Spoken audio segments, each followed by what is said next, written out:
This is about defending democracy. This is no longer Democrats versus Republicans.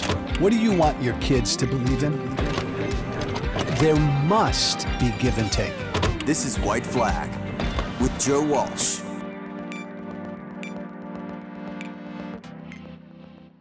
I found it. Look, I love ice cream, but I'm not 18 years old anymore, so I can't eat a lot of it. But I found it. I found a healthy ice cream alternative that actually tastes great. Sweet pea non-dairy ice cream. Get this. It's made with chickpeas. I know, it tastes great. Tastes and feels like real ice cream. Look, I screwed around with soy-based and oat-based products. They all tasted like shit. Sweet pea made from chickpeas is the first healthy alternative I've found that I absolutely love. I'm in DC. I get sweet pea at Giant Foods. If you're in DC, Philly, Pennsylvania, go to Giant Food stores. If you're in New York City, go to Balducci or Key Foods. In San Francisco, go to Nugget. You will absolutely love this. It tastes great. Made with chickpeas. That's so cool. It tastes great. Former Congressman Joe Walsh with you. This is White Flag with Joe Walsh. Every week, I deign to sit down with somebody who thinks differently than I do, because I think that's a pretty cool thing to do. I think way too many of us talk to and engage with people who just think like us, and I think that's really boring. My guest today is Angela McArdle. She's the chairwoman of the National Libertarian Party. I want to applaud her. She's also a two-time congressional candidate. I applaud anybody who runs for office. Angela, welcome. Let me kind of lay the context, and then we can get right into it. And thank you for being here, because I think generally you and I probably agree on a lot of issues, and we probably disagree on a number of issues too. And I think maybe a few weeks ago I tweeted something about Ukraine or woke, and you took a good, respectful shot at me. And we probably clearly disagree on Ukraine, but I don't want to get into that. What I want to do is get into the Libertarian Party and give you an opportunity to talk about where you think it's at right now, because sure, I think I have a problem with where it's at, but I want to hear and see if I can better understand. I'll start with just the 20-second history. You're the chair of the party as of May of 22, correct? That's correct. And the Mises Caucus took full control of the Libertarian Party back in May of 22. And the diplomatic way, I guess, and correct me, Angela, if you disagree, of putting this is, there's, I don't want to say a schism, but there's disagreement in the Libertarian Party about the Mises Caucus now running it as opposed to the regimes who ran it before. To jumpstart our conversation, I've got my take on what I think the Mises Caucus is, but I want to start with you because I want you to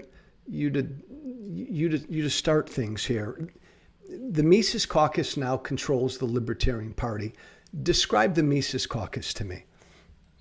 Sure. The Mises Caucus is a group of individuals who essentially got together to bring the Ron Paul revolution energy funneled into the Libertarian Party. Ron Paul ran in 2008 and 2012 for president. He didn't get the nomination. There was a lot of disillusionment afterwards, and his momentum went into a handful of small organizations, youth organizations, so on and so forth, super PACs, and it just didn't coalesce really. And so we really wanted to be a landing pad and a home for the people who love Ron Paul and who are really passionate about individualism and liberty, but had not yet joined the Libertarian Party. Okay. And I appreciate that view. And by the way, I served with Ron Paul and I love the guy. We disagree on a couple of key issues, but I love the guy. And I loved serving with him and getting to know him.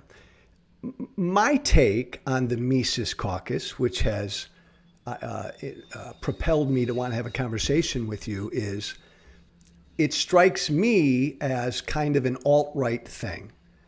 and it's no different to me than kind of the alt-right thing that has taken over my former party, the Republican Party. It seems really far right to me, nationalistic, white nationalistic, anti-immigrant, anti-LGBTQ. It seems to oppose liberal democracy. So I want to get into some of that because Let's do it. Because clearly we disagree. Explain this. And what I'm going to do, Angela, is this has been interesting for me because I have actually done my best to try to look at some of the things that you all have done in the almost year and a half, 2 years now, more than 2 years. No, I'm wrong. Year and a half. Year and a half that you guys have been in control. When the Mises Caucus, and I want you to have an opportunity to respond, when you all took over the Libertarian Party, one of the first things you did was remove the phrase, "We condemn bigotry as irrational and repugnant," from the Libertarian platform. Why'd you do that? Reason magazine had an interview with me that went, viral with the people who disagreed with us on this topic. What is a bigot? The textbook, like dictionary definition, is super vague. It's someone who just doesn't like something, essentially. It's not even regarding sexual orientation, any of the classic discrimination things, race. It's if you're intolerant of something.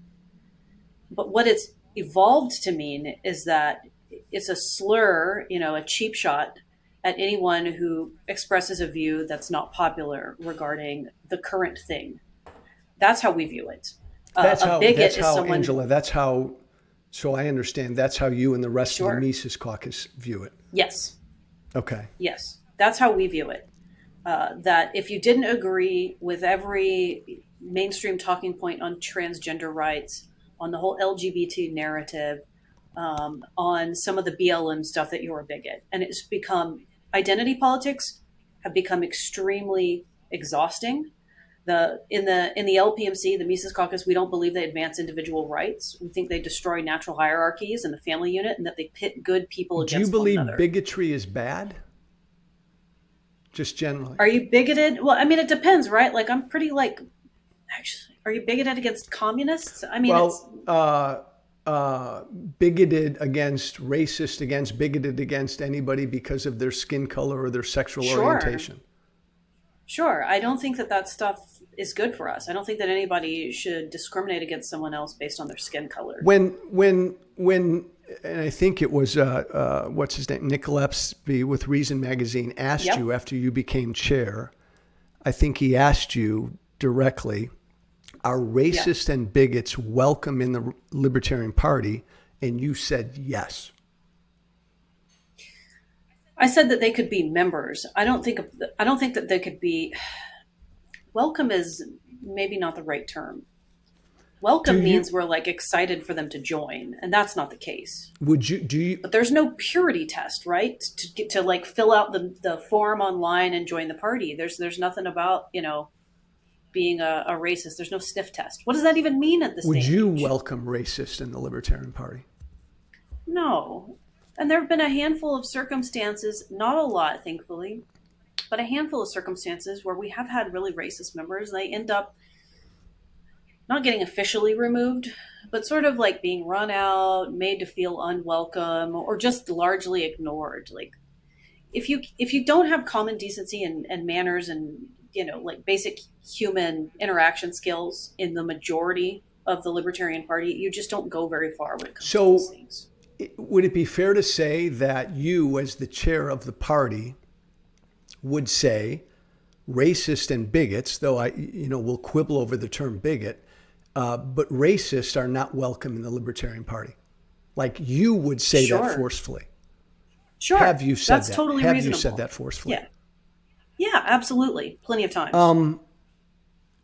And I don't want to you and I talked, I don't want to get into the weeds on some of your state affiliates, but clearly the Libertarian Party of New Hampshire, I think just any knucklehead could go through their Twitter feed, their social media feed, and see that they put out a bunch of racist, bigoted, ugly, mean, cruel bullshit. They seem to constantly do that. They're not the only state affiliate who does that. Has National ever condemned the Libertarian Party New Hampshire for the racist, even sometimes white nationalist stuff they put out? Publicly? So let's break some of this down. I don't think that it's going to be beneficial at all for me to put out virtue signaling to condemn them. And there's a lot of disagreement about this, and I understand it. But the issue is that the Libertarian Party of New Hampshire, they're going to do what they do, and they have complete control to do what they're going to do. I don't have influence over them to have them not do it. And they did release a video recently, maybe not, in response to my statement saying, I didn't appreciate them quoting 14 words, saying they're going to double down. So the deeper I dig into that, and the more I give them attention and engage and, breathe into a paper bag and hyperventilate over it, the worse they will get. And I have to make a judgment call on that. Don't you think it would be smart to publicly condemn any state affiliate, even if you have no control over them, when they put out racist, white supremacist stuff as a Libertarian Party? So they contend that it is not racist and white supremacist, that they're satirizing themselves and poking fun. What do you think? What do you think? What does National think? I mean, it's just, I think it's ugly trolling. And they're very skilled trolls, absolutely, because they get a lot of people upset. Well, they had a spat with Nina Turner, a black female, a progressive, an Ohio State rep. Said Nina Turner picking crops should be free, and just an ugly thing to say. And National weighed in on that. And instead of just slapping them across the face a little bit, that's an ugly racist thing to say. Nina Turner, you can pick crops for free. National didn't even acknowledge that. Like it seemed like you missed an opportunity to go after, whether they're joking or not, trolling or not, overt racism. I don't think so. I think I dodged an opportunity for them to make me also look like a fool. I have to be really careful with how I interact with all of my state affiliates on social media, and that would not have gone well for me. They were comparing with a very maybe tone deaf, ugly way of doing it. They were comparing a lot of the comments that she makes about universal health care and saying people should do this and should do that. Did you find it with slavery? Did you find it ugly? Nina Turner picking crops should be free. Did you find that ugly? It definitely made my it made me cringe a little bit. Do you think it would help your cause, Libertarian Party National, if you did take a stronger stance against some of what these people put out? New Hampshire or any state? You don't? I do not. And this is not, Joe, by any means, this is not the first conversation that's been had about it. It's been, a year-long journey. Respond to some of this stuff. A guy named Roger Rooch, you have a literal white supremacist on the on one of your committees on LP National. Is he still on the committee? Are you sure? Are you sure he's a literal white supremacist? Is he or is he not? He is absolutely not. He is someone who used to be a white supremacist and has done like a nationwide tour talking about how he came out of it and has helped to convert a lot of people out of racism. And, when did he write nasty views. When did he write this article, Whites and Blacks, 100 Facts, and he makes his case that blacks are super inferior? Many years ago. How many years ago? I don't remember off the top of my head. He's not a white supremacist anymore? No, not at all. Okay. He's really open about that. He's actually a fantastic person to talk to about racism and the recovery from it. And to the best of your knowledge, Angela, since he wrote this screed, this racist screed, you haven't seen anything in the last however many years that he's written that would give any evidence that he still holds white supremacist views? No. No, I would definitely say not. I think he's held in high regard in his state affiliate, and his state affiliate is zero drama. He's an even-keeled guy. He does a lot of really good work in the party. There are a number of charges that a number of folks who put a bunch of examples out there. I've seen some of them where there's anti-Semitic stuff that people associated with the Libertarian Party put out. And this whole notion, Angela, of, and maybe you'll laugh at this one, joking about the 14 words in that frequently cited Nazi slogan. We must secure the existence of our people and a future for libertarian children. And you responded with kind of a spoofy version of that. We must secure the exhaustion of the national chair and the embarrassment of the entire Libertarian Party.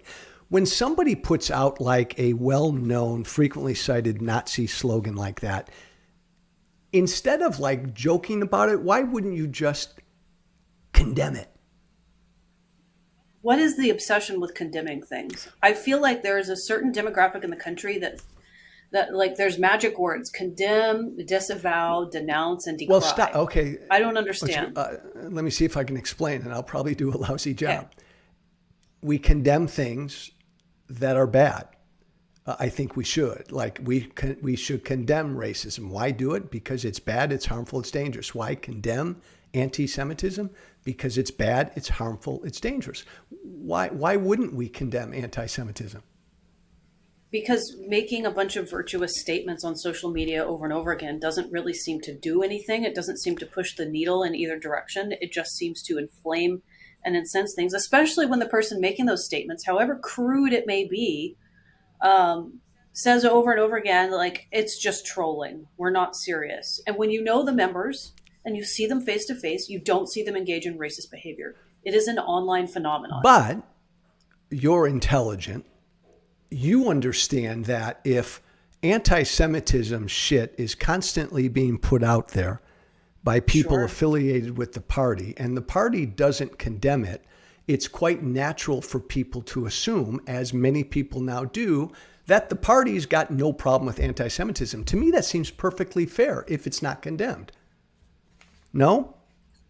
Well, didn't I make a long statement about how frustrated I was by it? Did you catch that one? I did, but again, respectfully, frustrated, like bullshit. This is wrong. We want nothing fucking, pardon my language, but I got a potty mouth. We want nothing to do. The Libertarian Party wants nothing to do with anti-Semitism. You don't think a statement like that, especially with the litany of examples that I'm holding in my hand, that would at least help? No, I do not think that me wading into it and publicly fighting with a state affiliate. Now, I'm not even just talking, Angela, about a state affiliate. When people associated with LP National, when I've put out statements though, and even the SPLC has quoted me pushing back against racism. I have put out statements. What I'm not interested in doing is putting out statements over and over and over again. I think it's exhausting, and I'd rather just put out, statements like I did today about the Trump indictments, current events, things that are going on, be like forward facing in our principles, not constantly playing defense to LPNH or whoever else, steps in it. And I hear that, and I get that, but you're the chairperson of a political party, and that political party right now, people could make a strong case, and we don't have time because I want to go over a bunch of stuff, that LP National embraces anti-Semitism. And I understand why you do what you do, but if you don't condemn it, you're going to get tagged with it. And you have. And I've been tagged with it regardless. And the tags have come before LPNH exists, and they always will. Because when someone represents a threat to the two-party system, they're going to get hit with all kinds of crap.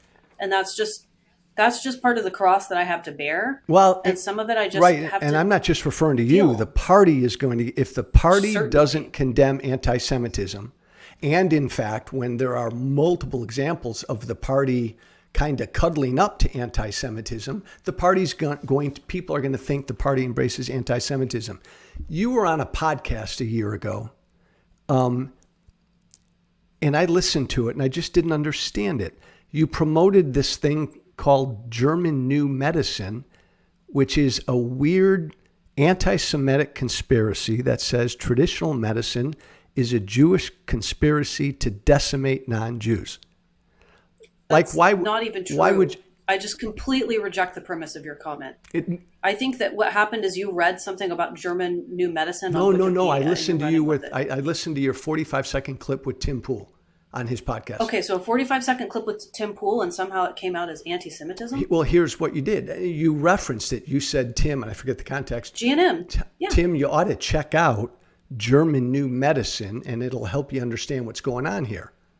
And when you check out German new medicine, it's an ugly anti-Semitic conspiracy about what Jews are doing to non-Jews. Where? Wikipedia? I don't have it right in front of me, but in a number of then I don't accept it. I don't accept it because I know I'm quite the expert on Angela, when you referenced German new medicine on that podcast, you had no idea what it was, or you had no idea that it was a well-known anti-Semitic conspiracy. How well-known is it? Because no one else seems to know this except for the people who have a strong dislike of me. I had a number of people reference this to me, not just, and then I looked it up because I'd never heard of it. And when you look it up, it's got, I Googled it and where are you looking it up? I Googled it and looked at a couple sites, and then every single site referenced this fact that it was an anti-Semitic conspiracy. And you knew none of that. That seems like a serious error of judgment on your part, that you think that I would. But I don't, and especially that you would just go with like a mainstream source on medical. Why did you bring that up to Tim Pool? What did you think it was? We were talking about germ theory. German new medicine. What is German new medicine? I know you were. What is German new medicine? German new medicine is a different view on germ theory. It doesn't have anything to do with Jews. What is the view?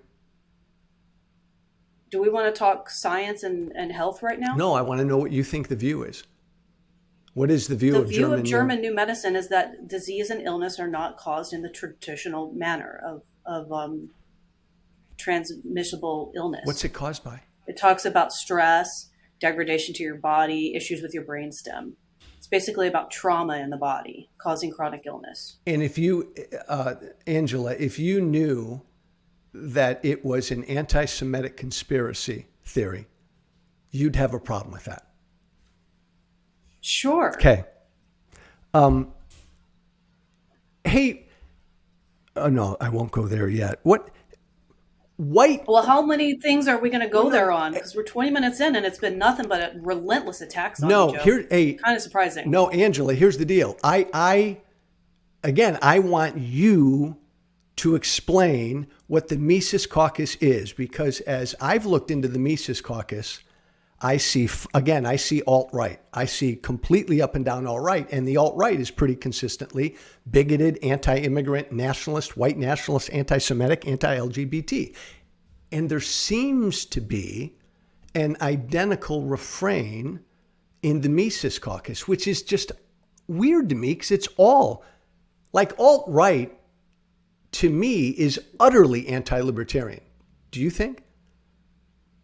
Well, it depends on what you're saying alt-right is, probably. I told you what I thought it was. But you just told me that I'm alt-right. No. I think the Mises Caucus, to me, sounds alt-right. It's for pro-individualism, individual liberties.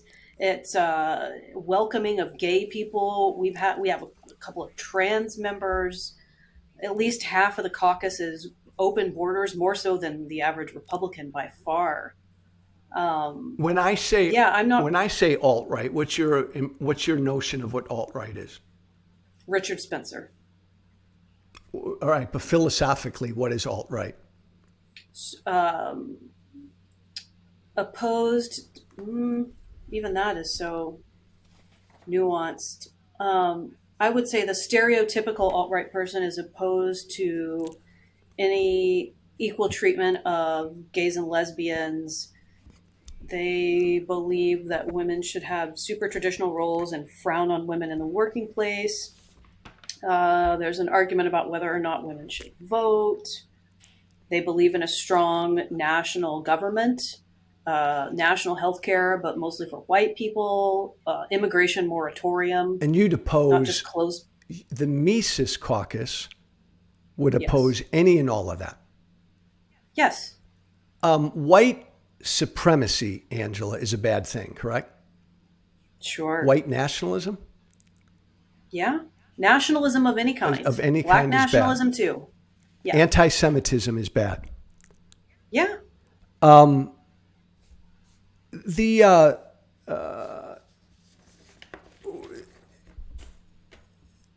You're not anti-trans. Are you anti-trans? No, my best friend is transgender. I texted her this morning.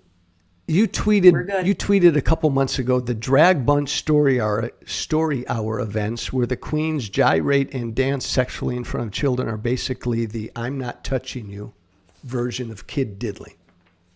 Yep. What were you getting at there? That is disgusting. That no one should be taking off their clothes and dancing semi-naked in front of children, and they shouldn't use transgenderism as a shield to defend themselves from criticism. It's wrong. Is there a libertarian position on that? Or is that yours? Is that the Mises Caucus On molesting position? children? No, not on molesting children, on the whole Drag Bunch Brunch Story Hour, on the whole drag queen thing.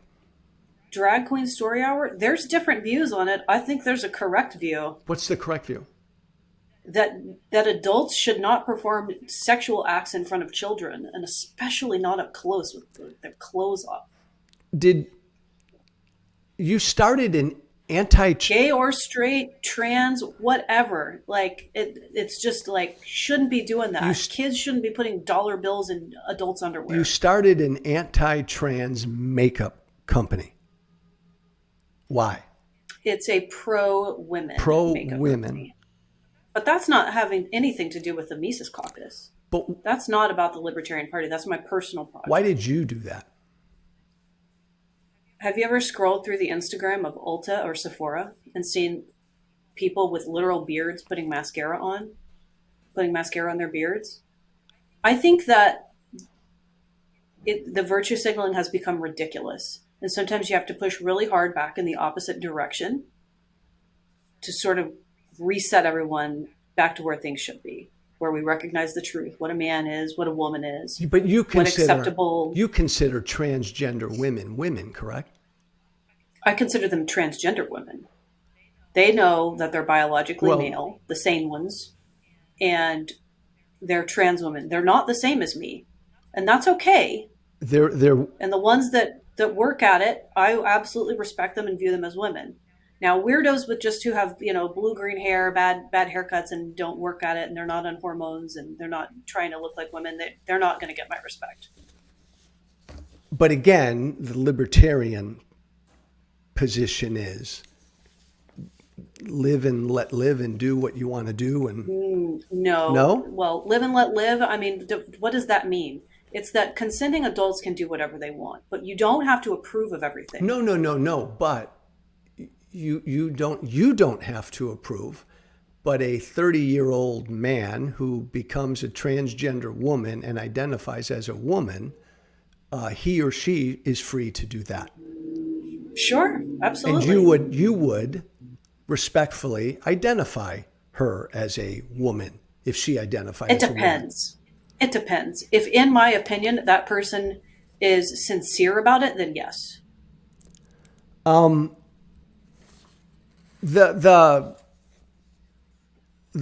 health of the party, and I've got numbers and statistics, and you probably have numbers and statistics, but the bottom line, since the Mises Caucus took over, membership's way down, money's way down. Yay or nay? Yeah, it is. Why is that? Actually, that's not entirely true. It's down since October or November of the year that we took over. Yes, especially especially in this 2023, the first 8 months of this year, It's just like nosedive. What do you think's going on? So there's several things going on. We've had a lot of turnover. We've had some internal organizational challenges that it would not be appropriate for me to discuss here. One of the real problems that I've been pretty public about is we had a failed data migration. where we went from one CRM to another, and we lost a lot of our recurring donations and donor data. And that's been a financial pain, absolutely. You're the chairwoman of the Libertarian Party. Did you speak at a LaRouche event in April? Probably. Why? Because it was an anti-war event and I was invited to speak there. I also had a really amazing opportunity to talk about free market problems and push back against some of the things that I think are not good ideas that come out of that organization. You do not support the LaRouche movement, correct? No, I support the Libertarian Party. You don't support the LaRouche movement, what they are and what they stand for. I mean, they're anti-gay. They believe the world is run by Jews. They believe our military planned 9/11. So nuts. This is so, like, you sound like Rachel Maddow right now. I don't mean to be. I just want to. I mean, like, do you know any of them? Have you ever had a conversation with any of them? Most of them, the ones I've spoken to, are really sweet, sincere people. Sweet, sincere people. The LaRouche movement stands for things that you and I shouldn't agree with. I don't think that it does, because here you are saying that I stand for all that stuff too, because the Mises Caucus does, which of course it doesn't. It's weird that I'm now having to defend the LaRouche movement. There are some really wonderful people there. They have been staunchly anti-war. They've been our strong advocates. They're not anti-gay. Yes. Maybe some people a long time ago who were there were anti-gay. That's okay. That's like the entire country. If a group that believe the world is run by Jews, that was started by a Marxist, that believes in protectionism, industrialization, that believes our military planned 9/11, and that is anti-gay and that is anti-Semitic, invited me to speak, I wouldn't speak there. You know what's? Go ahead, Angela. What's interesting to me is if a group of people who got together and decided they were going to have an endeavor, and it was all one of the things that they were going to do to accomplish their goals, they were going to use a bunch of slaves. We wouldn't go support that either. And yet here we are in the United States. But time has passed. Things have changed. I don't. Is there a statute of limitations? What's interesting to me is, if a racist organization invited me to speak, I wouldn't speak there. If a known racist group invited you to speak, would you speak? Probably. Daryl, what's his last name? Is it who? Davis? Daryl Davis? He speaks at KKK events all the time. He's a black dude. He's constantly going out trying to change people's minds. I think it's such an important thing for us to do when we have the position to do that. I hear that. But a group of white supremacists invited me to speak. Again, I'd condemn white racism. I'd condemn racism. I'd condemn in the 31 minutes we've been talking, Angela, I haven't heard you forcefully condemn this bad shit, and you won't. What? And you won't, because when I feel that someone is pressuring me to virtue signal and say condemn, condemn, condemn, I don't say it because I'm not going to bow. I'm not going to bow to the mob or any iteration of it. That's an interesting point.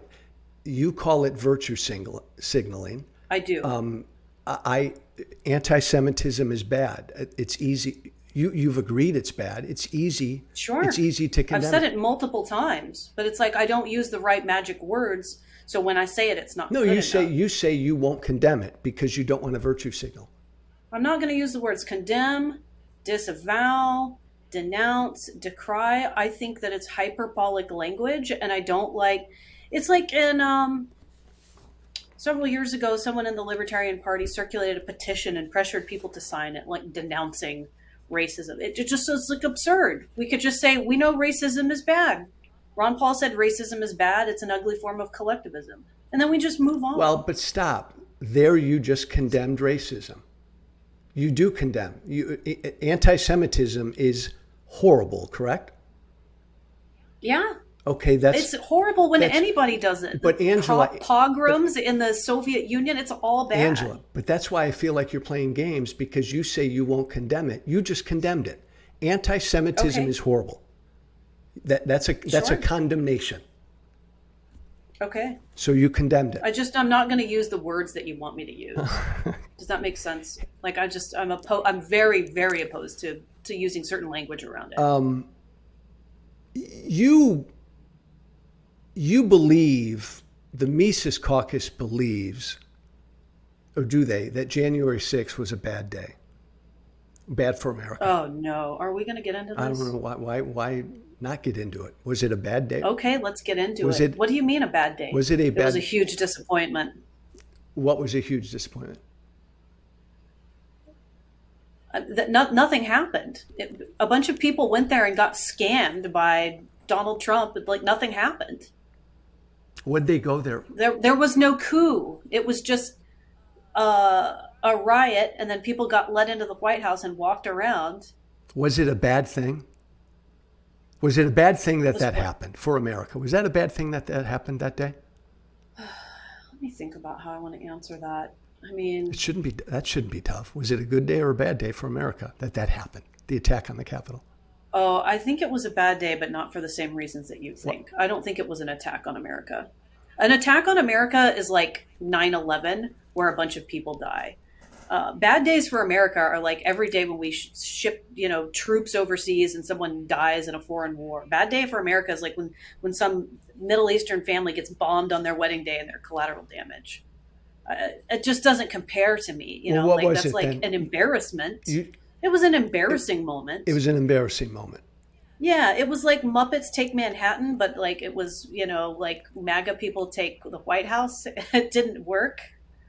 What? I do not get emotional over January 6th. What were they trying to do, the people who rioted in the Capitol, that stormed the Capitol? I think they were rioting and pissed off and expressing their frustration and rage. Like they thought the election was stolen.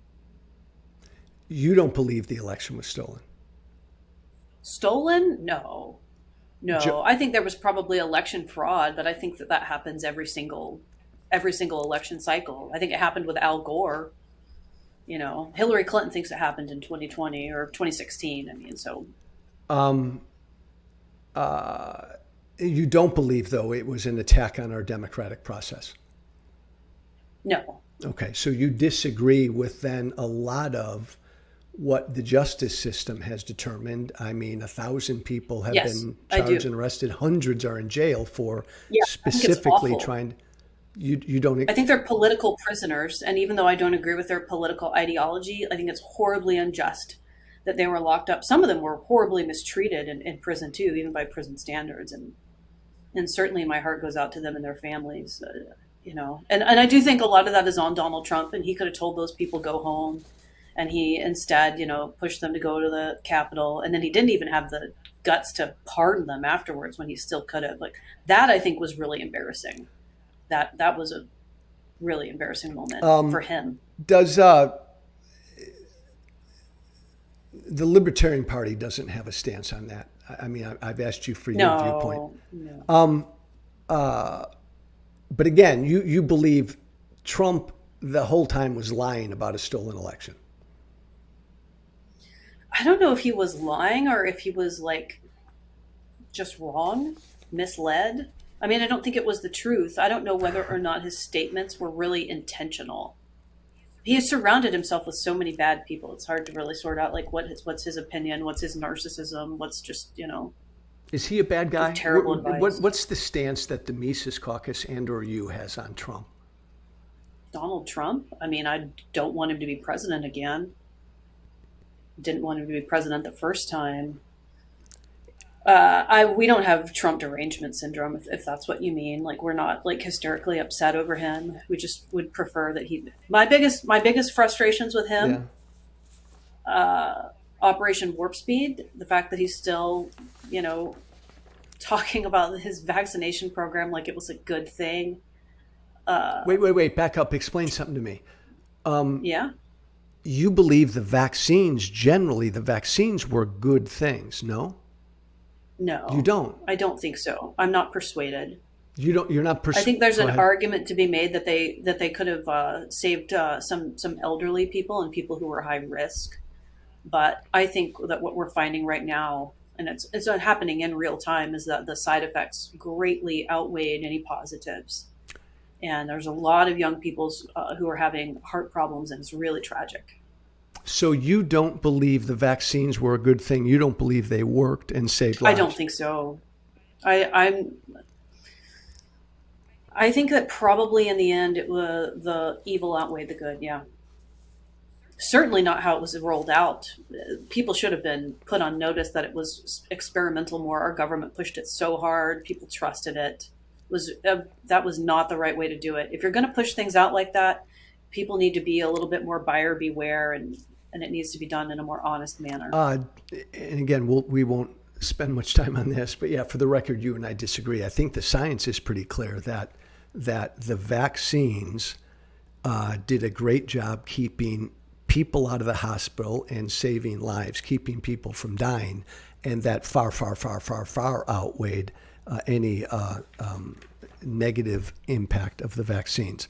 But let's move on from that. LP National tweeted a few months ago a picture of Nancy Pelosi, Kamala Harris, Ukraine's Zelensky when he spoke at the Capitol, our Capitol, and it identified these three people as traitors. You don't believe Zelensky, Pelosi, Run them through again? Kamala, pardon me? Nancy Pelosi. Yeah, it's a picture of Zelensky when he spoke at the joint session of Congress, and Pelosi and Kamala Harris are behind him. And LP Nationals called these three traitors. Just said traitors. Sure, I agree. Sure. Why is Zelensky a traitor? I mean, Zelensky himself, personally, I guess he's in a really challenging spot. I don't think that he's making right decisions at all for his people. And I certainly don't appreciate him trying to siphon off tons of money from the United States. Two things. You don't think he's a traitor. He's defending his country, whether you agree with how he's doing it or not. Like, what would make him a traitor? I don't have an issue with him defending. I don't have an issue with him defending his country. That's his business. Why would the LP identify Pelosi and Kamala Harris as traitors? Oh my gosh. Why? Really? Well, you may disagree with their politics. Why are they traitors? I don't understand. Involving us in an undeclared war overseas. There so many things. Everything that they do is just like wrong. Tons of those people up there are traitors. Traitors? Yeah. Because we're helping Ukraine. Even if you disagree. We're robbing our taxpayers to put money over there into something that it remains to be seen, but it's potentially some sort of money laundering scheme. I feel like we should have a better idea what's going on over there before we dump billions of dollars. Well, but we have dumped billions of dollars, and you may think it's money that shouldn't go there, but you'd acknowledge that we're helping Ukraine. Or we're trying. I don't know that we are helping. I think we might be making it worse, which is another reason that it's very irresponsible to do that. Who's responsible for the war? Who's responsible for the war? Russia, Ukraine, NATO, the United States to a certain degree. You've got a lot of players in there. Who started the war like 16, 17 months ago? Who started the war? I like how you phrased that. Well, I'm just saying. So you don't want to talk about the United States and the coup and all of that in 2014 with Victoria Nuland and the Maidan Revolution. Look, I think that you can't take it apart. We can't compartmentalize it or just look at a little piece. You've got to look at the entirety of the history. Was it wrong for Putin to invade a sovereign country a year and a half ago? Was it wrong? Sure. Yeah. Where did the Libertarian Party ever condemn that? Oh my under gosh. your regime, under your leadership? When? And by the way, Angela, because I wanted to. How about I wanted to at find the rally? something. How about at the rally that I held at the Lincoln Memorial? Can we talk about that? I said it there on a stage in front of thousands of people. I don't know, Joe. Are we going to just go through and list all the things that made you really triggered with my rally? I'm not triggered, Angela. I'm not.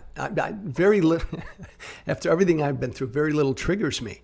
I have this view. Yeah, honestly, I have this view of the Mises Caucus, and I'm just trying to give you an opportunity to shoot down some of this stuff. the Rage Against the War Machine rally that you had in February of this year. Correct me if I'm wrong, but man, oh man, Angela, when I look at who co-sponsored this event, who spoke at this event, it seemed like a pro-war, pro-Russia, pro-aggression rally. I mean, you had... Do you care about ending war? Like, is that a priority for you? Because it's a priority for me. So then if you care about ending a war, why would you have fascists and communists and mouthpieces for Russia speaking at an event like this? We invited people from multiple political backgrounds and perspectives to come and speak as long as they were anti-war. Nick Brana, he's the chairman of the People's Party. He's a communist. He co-chaired this thing. His Twitter He's feed. not a communist. His Twitter feed. But if he was, yeah. Angela, his Twitter feed, the past year and a half, is full of nothing but pro-Russian propaganda.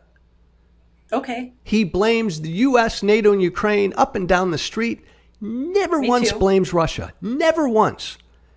Garland Nixon is a mouthpiece in the U.S. for Russian state media.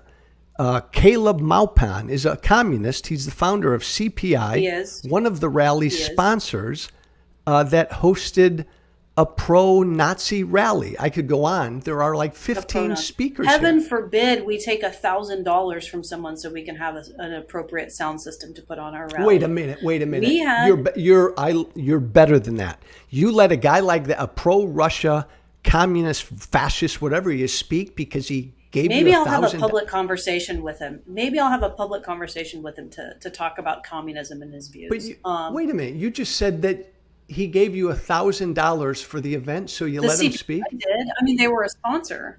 Sponsors donated money. Why would you let someone sponsor the event who is a mouthpiece for pro-Russia, who has said he wants Russia to win the war? You know what a lot of people ask me is, like, how can I let anybody speak at any of our rallies who is in favor of anything the United States government does? Tulsi Gabbard, Dennis Kucinich, Ron Paul, anybody who's in favor of anything that America does, because all we do overseas is literally blow up children. And anybody associated with it should be too ashamed to get on the stage. So I have a lot of interesting requests and concerns to juggle. Ultimately, what it comes down to is I want to bring people together to oppose nuclear war. That's my priority, and I actually think I did a really damn good job of it. Angela, It's the best anti-war rally in almost 20 years. and again, it's so interesting because a common thread here is you don't want to judge and you don't want to necessarily weigh in, and you'll have an anti-war rally with an anti-war rally with a bunch of pro-war speakers. That like is oxymoronic. That makes no sense, right? Like I know welcome all viewpoints, but at an anti-war rally, you had a litany of pro-war? speakers who are I mean, pro-war. You're pro-war. You're telling I'm me not right now you're pro-war. pro-war. Oh, okay. Because they also say they're not pro-war, so that's very interesting. No, a number of these, It's almost like nuance kind of a matters. number of Maybe these nuance. people identify. Scott Ritter, He didn't speak at our rally. he was invited to speak, correct? He was invited, He was invited to He ended speak. up not speaking. Jackson Hinkle was a speaker. He writes constantly of how he wants Russia to win the war and take over all of Ukraine. Why would you allow a guy like that to speak at an anti-war rally? Well, I certainly don't agree with that. I don't want Russia to take over all of Ukraine, and hopefully it won't. I was really glad that he came and brought an anti-war message when he did speak. I think it's an interesting opportunity sometimes to push people to openly proclaim that they're anti-war, and we did a good job of that. It's Angela. This is good. By the way, it's a good conversation. It just fascinates me the Mises Caucus has a reputation, and I know you think just people who don't like you baloney. Anybody who's Certainly. Well, there are certainly people like that, but anybody who's aware of what the Libertarian Party is and is aware of the history and you guys taking over and the controversy, whatever, you have a reputation, the Mises Caucus does, of being anti-Semitic, of being anti-trans, of being, again, almost like in progressive circles. No, I'm in centrist circles. In a lot of And sometimes I'm trying to... Angela, you'd acknowledge there are libertarians who are not happy. I mean, you've lost a hell of a lot of members with the direction the party's going, correct? They're not progressives. Sure, there are people who are unhappy. And they're not progressives or centrists. They're libertarians. They were former members of the party. I would say a handful of them. I think that that's debatable. I think that people can come to good faith disagreement on that item. Right, but you would agree that libertarians, there could be libertarians who, well, I know you have to agree to this because you know they're there. Libertarians who left the party because of the Mises Caucus. You'd agree with that? Sure. What, Angela, what? Do you think anything positive maybe came out of it? Do you think anything, or is it all just of what? Doom and gloom? Out of what? Doom and gloom. Out of what? This conversation? The last year of the Libertarian Party. Do you think we've had any positive moments? It's interesting you say that. That's what I was going to begin to close with. I was going to get into like what the end game is, what the goals are. And I'll let you have a field day with this, Angela. I'll put my conspiratorial hat on. It strikes me that the Mises Caucus, because membership is tanking and money is tanking, and there's been this split, it seems to me that the Mises Caucus, you could argue, is almost trying to sabotage the party. Here's my conspiracy, to help Trump, because the Mises Caucus is so alt-right. Boom! Pick that apart. Good grief. It sounds like you spent some time looking up appearances and interviews that I'd done. Did you? No, I think it does matter. Did you see the big interview, the Oxford debate I did at the Soho Forum arguing against Donald Trump, where I just crushed it? I did not see Won that. by a landslide. I did not see that. But no, don't. That was a while look, ago. I'm no, like you're no dummy. I'm no dummy. I mean, and I generally am of good faith, and I think you're generally of good faith. I hope that Donald Trump gets the nomination, because I think it'll be a lot easier to make a really strong argument against him than it will be DeSantis. Because I think a lot of people right now are really pissed off over the woke stuff.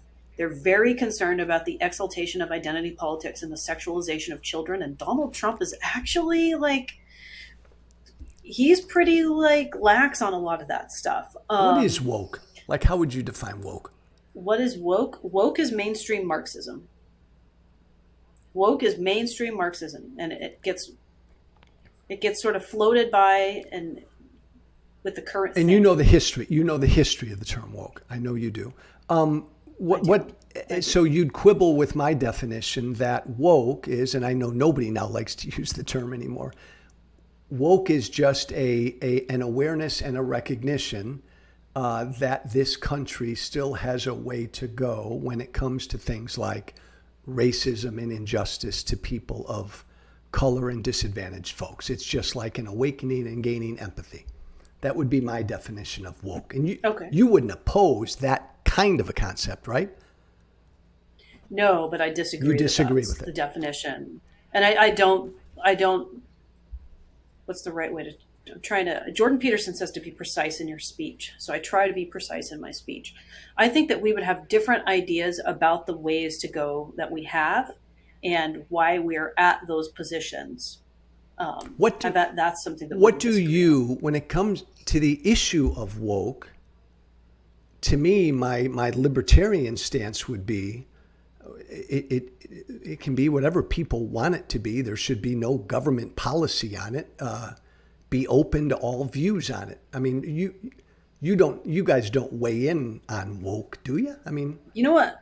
I think it's really important to pursue truth, because I think truth and liberty are inextricably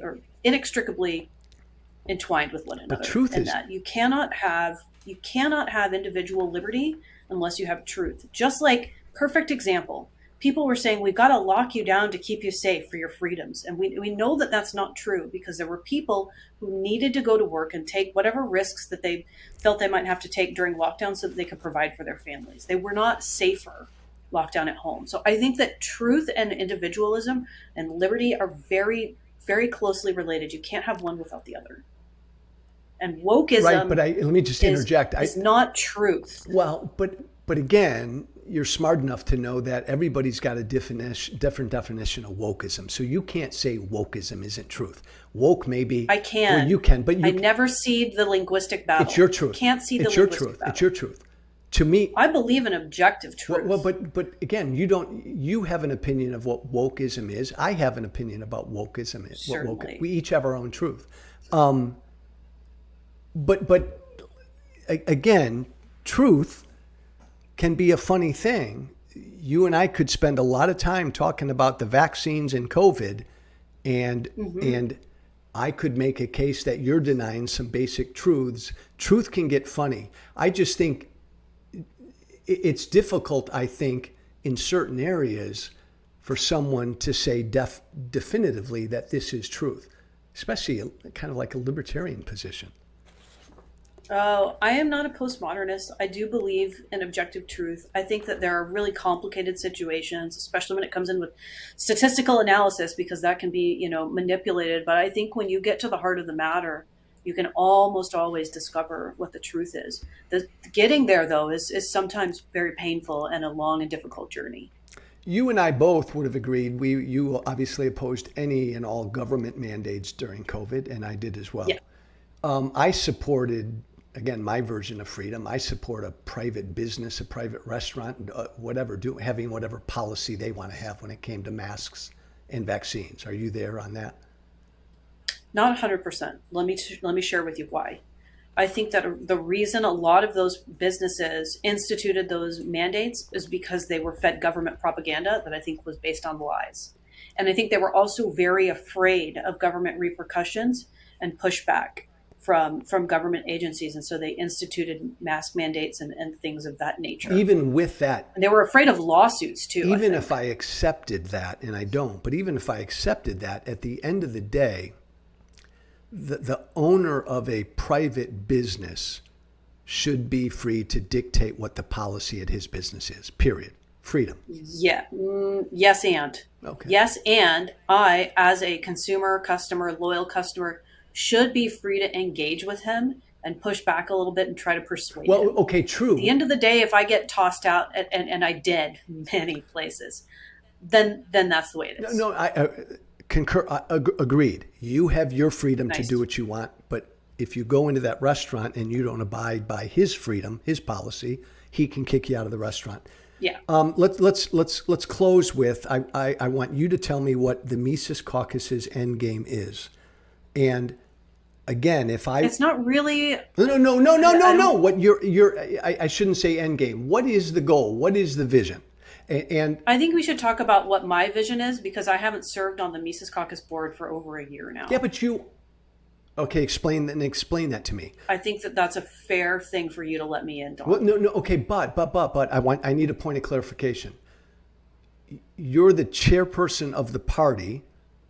Correct. The Mises Caucus puts you into that position. The Mises That's Caucus correct. runs. They helped to get me elected. They control the entire 25 member whatever. No, that's not No? true. That's not true. There's probably at least 4 members on there who are not caucus aligned, but there are Were members you- who have never been. There are people in the LNC who've never been members of the caucus. Were you caucus aligned? I was on the national board of the caucus. I was the California state organizer.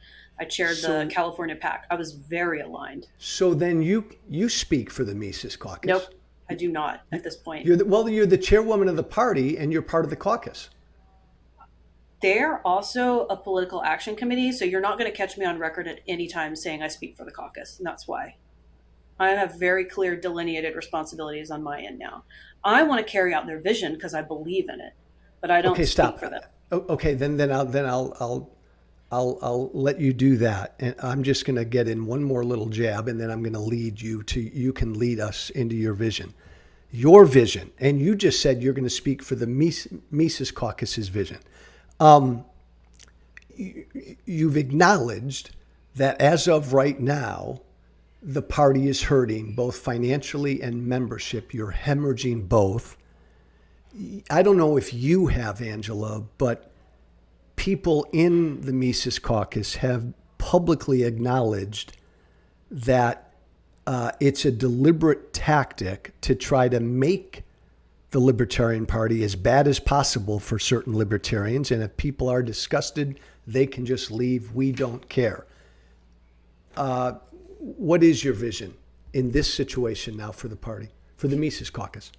We are on the cusp of a really good internal turnaround. We've got our technological issues mostly sorted out. We've got staffing and infrastructure sorted out. We have a really good ballot access symposium coming up in Washington, D.C. at the Washington Hilton, August 19th. We've invited members of the Green Party, the Constitution Party, independent candidate from LaRouche to come and speak at our symposium. It's at 7 o'clock. We're working together. We're forming so many issue coalitions across the country, and as tribalized as everything is and as ugly as it might be on Twitter, we have found the sweet spot and way to bring people together. And we're going to continue to do that. We're going to be working with some really incredible organizations to start ballot harvesting in a couple of key states. We're working to expand membership in a couple of key states through initiatives with, minority people, heaven forbid, We've got another rally in the works, Defeat the Deep State. That's going to be President's Day weekend at the Lincoln Memorial. I'm super excited about that. We have 3 different tracks of candidate trainings that are going to be starting in September. Some of that's going to be coming from the Western Liberty Network. Some of it's going to be coming from United Independence. And some of them are going to become libertarian masterclasses. My objective from here on out is to become as strong as we can, equip our candidates as best as possible to enter into the 2024 election, come out swinging with really good PR. You could catch an article from The Hill that I got quoted on today about the Trump indictment, and get ready to support our candidate for the 2024 presidential election. And I hope it's Donald Trump, because that's going to put us in the best position possible to get the highest vote percentage, because I think so many people are disillusioned and burned out by him. So for anybody out there who's listening who thinks Joe maybe is a little overboard with his criticism of us, I recommend that you get interested in the Libertarian Party. It's lp.org. Visit it. We've got a bunch of awesome stuff coming up, and I'm excited to lead it. Angela, if you and I sit down in 6 months, it's what is it now? It's beginning of August. Let's say you and I sat down in February of 2024. What would be concrete signs of success that you would want to point to? Improvements in ballot access and candidates. Concrete. You're going to. Membership. You could say that. You can say an increase in membership. That's going to happen indefinitely. That happens in October, actually. Oh no, it happens every other year. Well, yeah, it happens every other year. We have a cycle. Year, did it? When it seemed to go down. It depends on regional status. There's a whole lot of behind the scenes stuff that you're not privy to that is not exciting.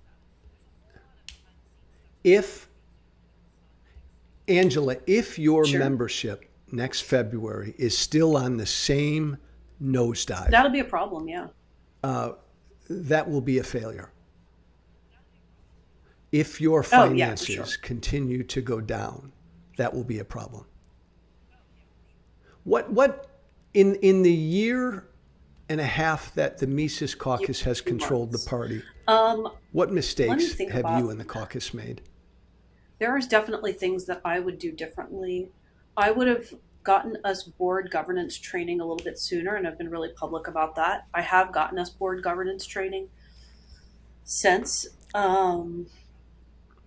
I would have made, people's heads are going to explode when I say this, I would have made some different staffing decisions.